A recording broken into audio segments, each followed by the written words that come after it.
Comment ULCC fait dire comme ça que l'apprécier, et c'est grave quand même, l'a pas apprécié le mode d'usage ou bien le mode d'utilisation de la carte de crédit de M. Vertilaire. Il y a une carte de crédit qui s'allie.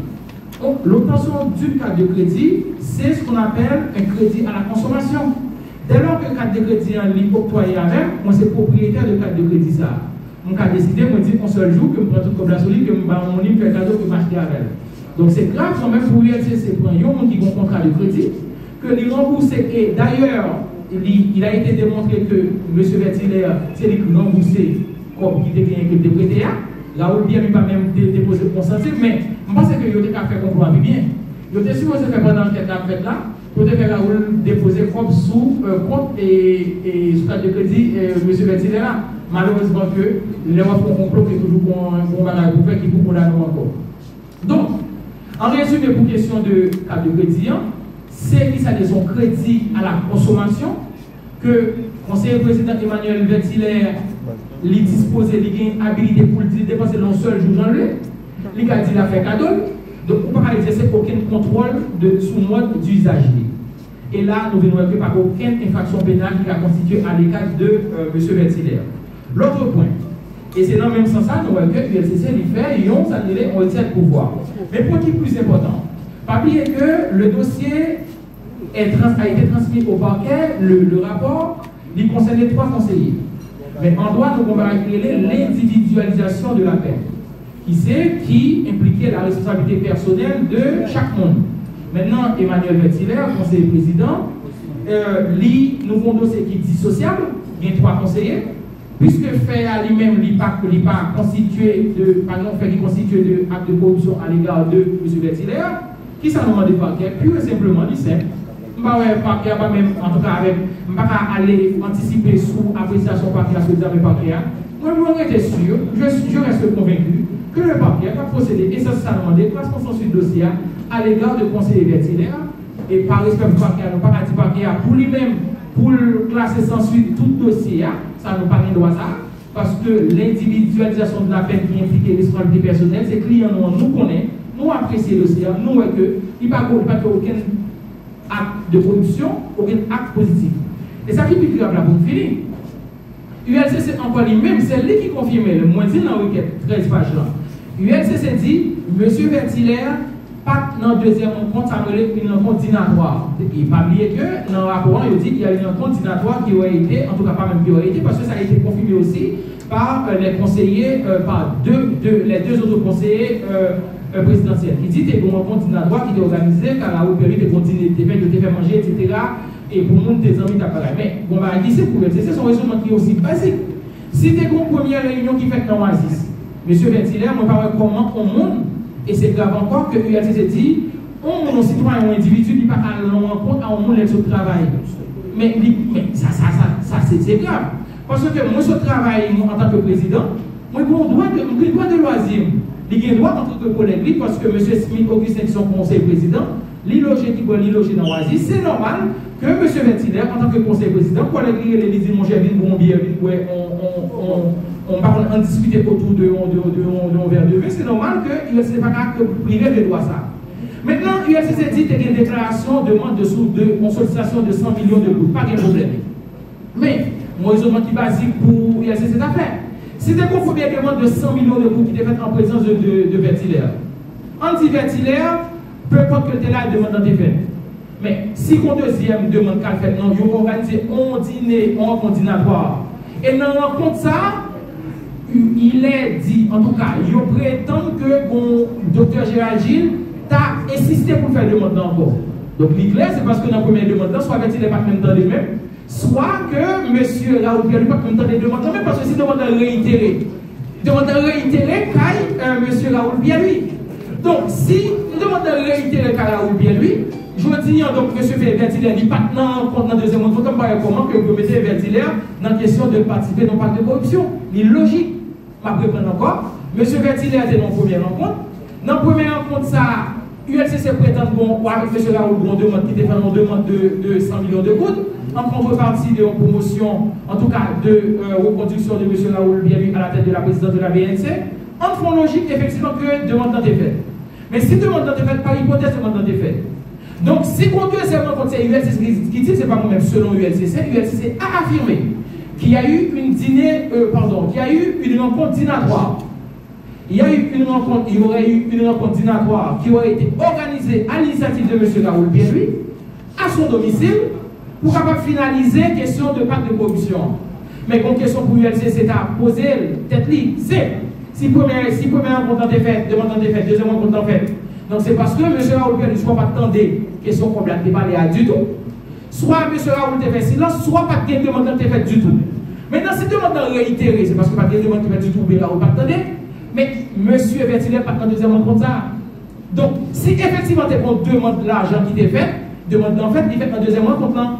Donc, si M. Vertiler pas de deuxième rencontre, en aucun cas, on ne pourra retenir la responsabilité personnelle, la responsabilité pénale de M. Vertiler. Sur ce tout ça, me dit merci beaucoup. En tout cas, on a contribué avec Vérité et puis nous à la disposition de parquet pour nous capables d'aider parquet je vais vérifier. Question. Aïbo pour sortir d'avoir enquête. Pour que ça, monsieur, doit garder pour eux aussi parce que non, mais espace d'état.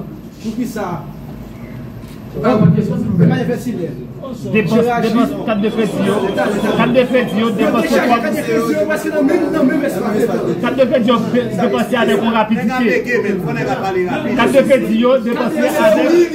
Yo déchargé parce que dans le même espace de temps. Merci beaucoup à vous. C'est une belle question, mais on va attirer l'attention. D'accord, je vais attirer l'attention sur ce qui est très important. Pas oublier que, nous sommes dit tout à l'heure, en cas de crédit, c'est un crédit à la consommation. Et m'a tout profité d'attirer l'attention de tout journaliste qui est là, que nous connaissons qu'il y a une capacité d'appréciation. Conseiller président Emmanuel Vertiler a sollicité sa carte de crédit depuis le 23 mai, 23-24 mai. Et la rencontre a eu lieu à l'hôtel Oasis le 25 mai. Et M. Vertiler a été présenté, et il dit le confirmer, le docteur Gérald Gilles confirmé. Le docteur Gérald Gilles dit c'est lui-même dans la déclaration qu'il y a eu, tout est là en ULCC confirmé. M. Vertiler a été présenté à Raoul Pierre-Louis pour la première fois de sa vie le 25 mai.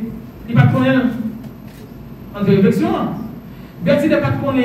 Vertiler pas de du tout Raoul Pierre-Louis. Il fait demande client depuis le 24 mai, 23-24 mai.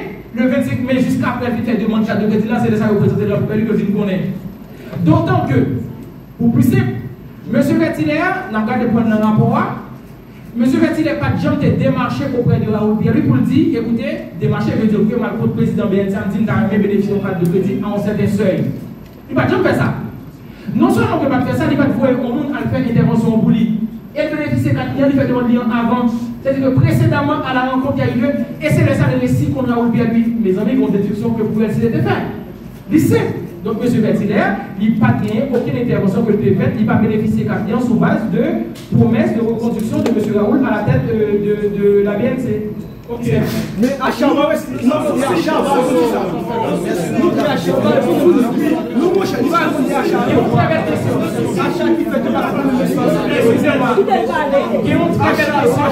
y a une très belle question que le journaliste Vision 2000, une très belle question que je posais que moi, je développer dans le s'il vous plaît, moi développer dans le très belle question. Journaliste Vision 2000 pose une question, il dit est-ce que pas de trafic d'influence? Oui, il aurait pu avoir un trafic d'influence. Ce que j'ai développé, j'ai anticipé. Mais M. Vertiler est tellement respectueux de la loi, de la justice, il dit commissaire gouvernement, échange qui ont moins gagné de recommandations d'ailleurs. Qui moule la recommandation pour être recruté, pour être admis dans le cadre de recrutement normal qu'a fait, recommandation existait en fait, soit illégal lié. Je dis en tant qu'avocat ou bien en tant que juge, ou bien en tant que commissaire gouvernement, moi qui fais des recommandations, moi dis moi recommande à M. Bob sur la base de quoi? Sur la base de compétences et sur la base de méritoire. Il est dit, c'est normal, mais aucun n'est normal que la donne. D'autant que mon recommandation, M. Vertiler est tellement respectueux de la loi, il dit pas qu'il a écouté. Je ne vais pas pour mentir parce que forme est toujours une vérité. Il n'a pas nié l'existence d'échange que j'ai avec M. Raoul Pierre-Louis. Il n'a pas nié tout que il a fait recommandation avec pour série de monde. Mais ces personnes exercent déjà. Il y a une entité salariée au sein de la BNC. C'est mon faveur. Les justes font les deux recommandations. Et comme si M. Vertiler qui a fait les deux recommandations, il dit je vous recommande telle personne sur la base de sa compétence ou sur la base du mérite. Il n'y a aucun problème avec ça. Maintenant, sous question de trafic d'influence, il aurait pu avoir de trafic d'influence, comme M. Vertiler dit avec le commissaire gouvernement, mais pas de trafic d'influence. Trafic d'influence, qui est-ce qui caractérise elle? Moi, je fais une intervention contre Radio Vision 2000 pour me joindre un avantage pour qui est pour docteur Bod. Maintenant, vous n'avez, si c'est M. Vertiler qui fait demande auprès de M. Raoul Pierre, il faut jouer un avantage. C'est lui-même qui t'a pour au moins que il faut jouer un avantage. Par aucun côté, non, rapport qui dit et nous expliquer le côté que M. Vertiler lui-même il joue un avantage de la part de M. Raoul Pierre. Et il y a un qui est très important, le CCP n'est pas maîtrisé, c'est bien dommage. En matière de corruption passive, attention, en matière de corruption passive, ce n'est pas seulement la question de. Pas qu'il y ait la question de présomption de culpabilité. Non. Loi 2014, là, qui est 9 mai 2014, il dit créer un seul côté qui a une présomption de culpabilité, c'est non en matière d'enrichissement illicite. C'est seulement pour nous. Si c'était intelligent, il n'a pas de sous compte, en tout cas, il faut le sous compte Vertiler pour voir est-ce que Vertiler sont là qui possède des millions par rapport avec ça, que lui-même, avantage salaire que lui-même que lui disposait légalement. Cela, ça y est, c'est ça va dire, écoutez, par rapport avec ça, M. Vertiler, il gagne un avantage privilège, etc. Même il y a 2-3 millions de dollars sur compte. Donc, maintenant, il y a un enrichissement illicite qui peut-être a découlé de questions de trafic d'influence, mais pas de trafic d'influence. Et nous développer, nous aider, en tout cas, nous contribuer avec vérité partenaire à chercher là. Nous orienter par ce que nous on doit lier pour nous la participation de la personne poursuivie en matière d'enquête. Par rapport avec le statut président Vertiler, est-ce que Mme Pivot, c'est à Paul momentanément pour permettre que les requêtes là fassent toile, parce que c'est là, c'est une des droits communs son président. Est-ce que Mme Pivot pour retirer Paul momentanément pour permettre que ça se. Mais moi, je comprends une préoccupation avec ça comme si crédibilité de CPTR. Mais vous comprenez tout. Si c'est la justice, parce que faut nous apprendre quitter l'institution de travail ou bien quitter que. Et moi, toujours dire, même dans le cadre de position, moi, prends. La solution, la question de 3 conseillers, la solution doit être juridique. La solution doit être juridique et il y a un décret, pas bien qu'on décret qui est publié en mai 2024. Sauf erreur de ma part, le 26 mai 2004, qui crée le mode de fonctionnement CEPA. C'est lui-même qui institue qui modalité de retrait pour un conseiller. Donc la solution est judiciaire. Si je dis que nous avons des qui institue ça, principe côté que pour le démissionner, retrait, etc. Maintenant, pour nous endosser à devant au parquet. Et le parquet, c'est le serviteur de la vérité. Heureusement que nous avons un commissaire du gouvernement qui, non seulement crédible, mais qui est compétent. C'est lui-même qui va dire, écoutez, moi, décider de l'action publique en mouvement, et en aucun cas, pas anticiper soit appréciation officielle du gouvernement qui est très compétent et crédible, mais nous allons demander pour le monde qu'on sait. Parce que ça vous comprend dans la radio d'histoire, M. Vertiler n'est pas encore accusé. M. Vertiler, il y a un dossier aller dans le parquet, c'est le parquet qui a décidé pour dire, écoutez, parce que c'est le parquet qui dispose des prérogatives de l'action, de la mise en mouvement de l'action publique. Donc maintenant, c'est pas qui a décidé 14 et sans suite à l'égard de M. Vertiler, ou non, c'est pas qui a pas décidé. Est-ce que il y a preuve, en tout cas assez de preuves, qui pour mettre l'action publique dans le dossier contre tout le monde, etc. Mais M. Vertiler, nous sommes certains et nous avons été convaincus que M. Vertiler, par aucun acte positif d'acte de corruption que le gouvernement, c'est sûr et certain non point, par le mot du droit, par le juridique, le parquet, procédera au classement sans suite au profit de M. Vertiler. Mais 3 messieurs recevoir 4 jours, presque dans la même période, et on commence à acheter sur eux dans la même période là, jusqu'à ce que le devise bloqué 4 jours. Dans la même période, pour recevoir 4 jours, on commence à dépenser dans la même période là, ensemble. Ce qui doit être retenu, en tout cas, ce qui devrait être retenu pour Radio Méga, la demande, et c'est ça, dans que peut-être qu'on va entendre bien, la demande de M. Vertiler a été réalisée le 23 mai. L'IFER, il va pour Raoul Pierre. Et non seulement pas contre Raoul Pierre, c'est pas lui qui dit ça, c'est M. Raoul Pierre qui dit que le va contre Vertiler du tout. Et c'est M. Raoul Pierre qui a affirmé devant l'ULCC qui dit que Raoul Pierre a été, M. Vertiler a été présenté à lui par notre collègue de nos amis. Donc, si les autres, si pas contre Raoul Pierre du tout, il était fait le monde bien, donc il était contre le monde bien. Ça ne peut pas penser à rien du tout, parce que pas trop on a fait du tout.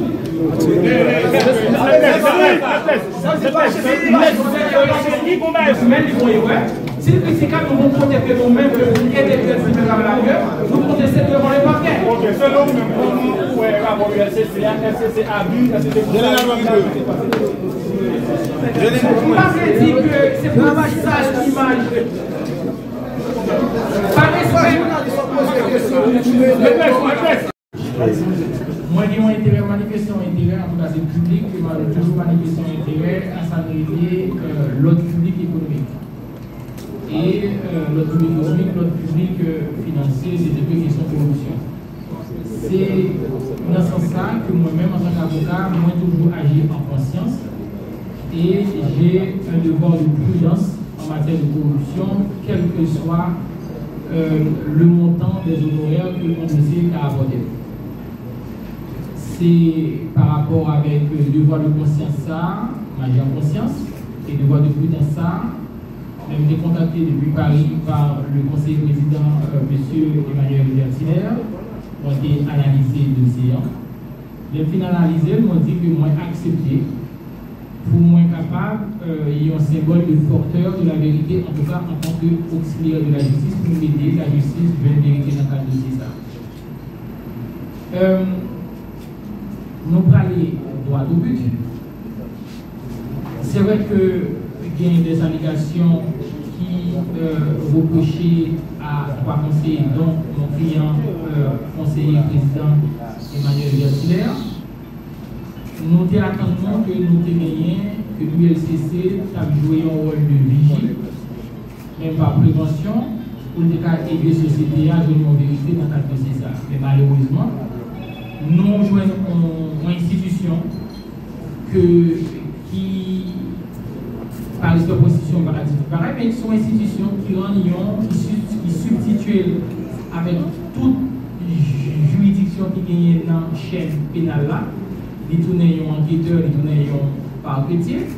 C'est-à-dire que le parquetier, tout le monde connaît que le parquet, c'est le serviteur de la vérité. Ils transforment en cabinet d'instruction, ils qualifient l'infraction. Que beaucoup de gens connaissent des créables autorités ça. Et l'ULCC d'aller beaucoup plus loin, les condamner et trois conseillers dont mon client. Donc, nous rejoignons un rapport, moi je un rapport au jugement. Par respect pour l'ULCC à toute autorité qui a dirigé l'UO, nous n'avons pas de devoir pour nous appliquer en défense de rupture contre l'autorité ULCC, mais nous-mêmes nous avons le devoir pour aider la justice vers une vérité. Pour qui ça, c'est peut-être ça aujourd'hui. Nous déposer, et moi, par contre, si nous ne pas mettre à la disposition d'un document récapitulatif d'un week-end que nous déposons dans le parquet près du tribunal de première instance de Port-au-Prince.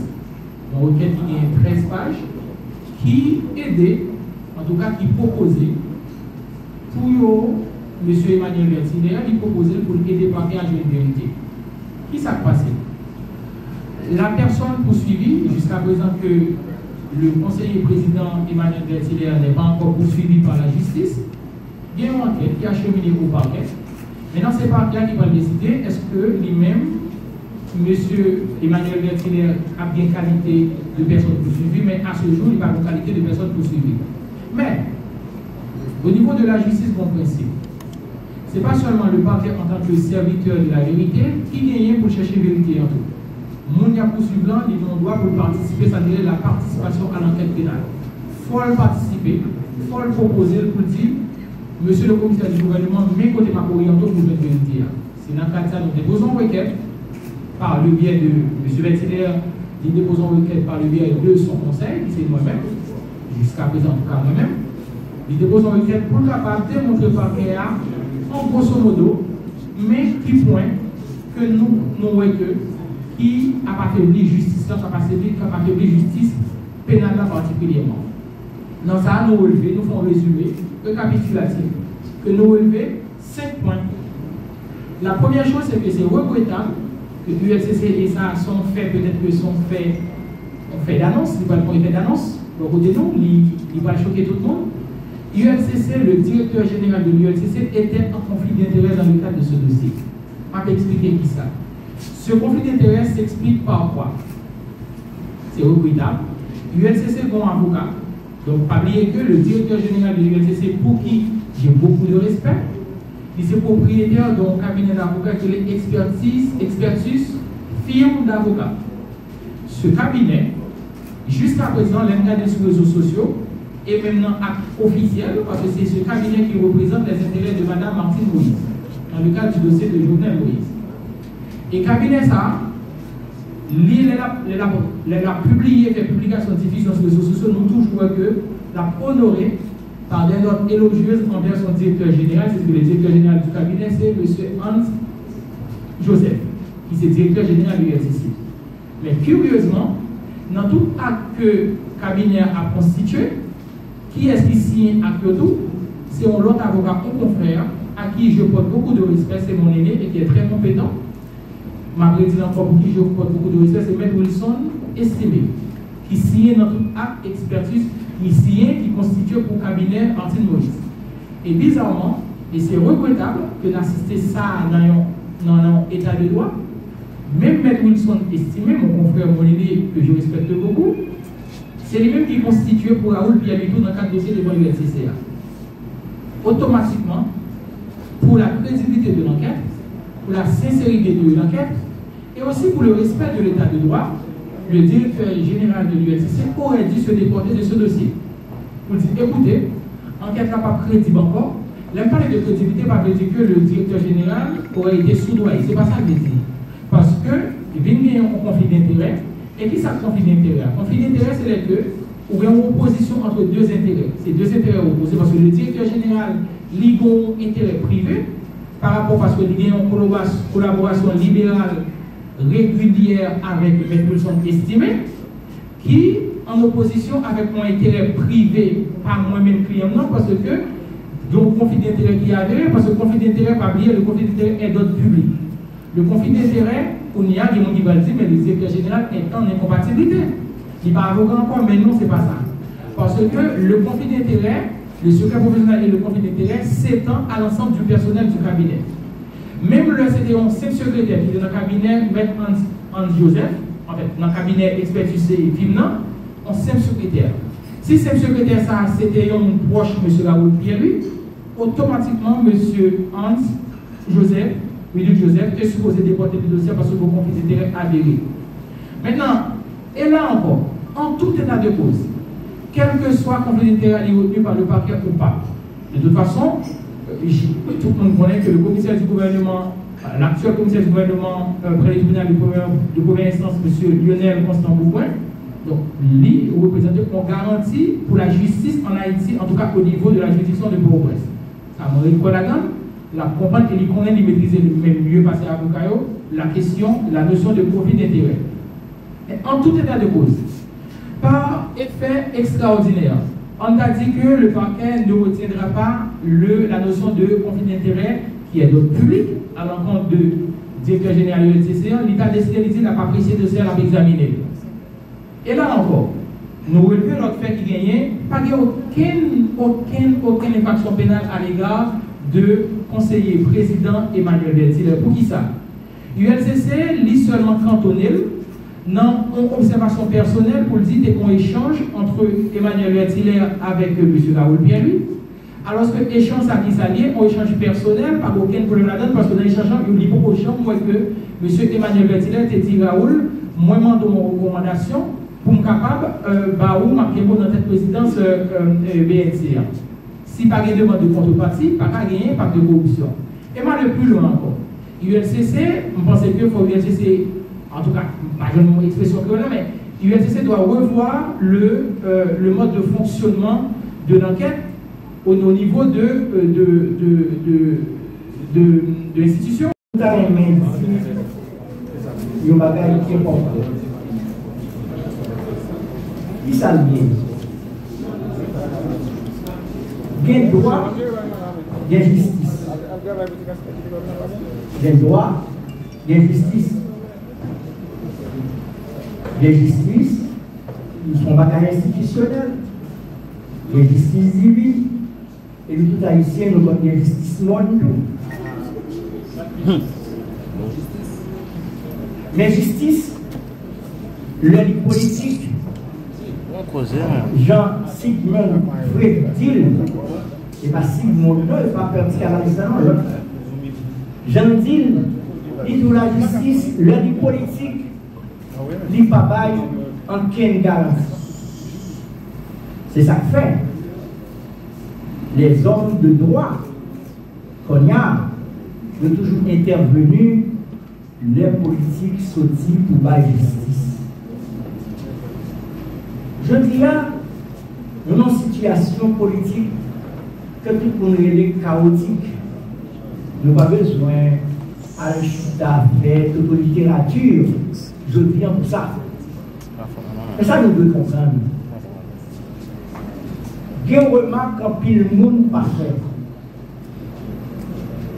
Depuis l'ère post-valérienne, on dit depuis 1986, est-ce que vous connaissez cette première fois que la classe politique prend le règne pouvoir?